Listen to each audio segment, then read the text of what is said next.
অধিকাংশ বাবা-মা নিজে না খেয়ে, না পড়ে, নিজে কষ্ট করে, নিজের শখ-আহ্লাদ বিসর্জন দিয়ে সন্তানদের জন্য অর্থ-সম্পদ জমায় রাখে।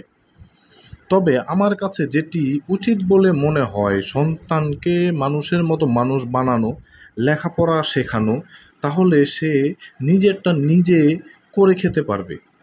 যে বাবা-মারা সন্তানদেরকে সুশিক্ষা না দিয়ে অর্থ-সম্পদ জমায় রাখে, যে তার সন্তানদের ভবিষ্যৎ করে গেল, সেই সন্তানগুলো অধিকাংশ সময়ই ভুলে যায়।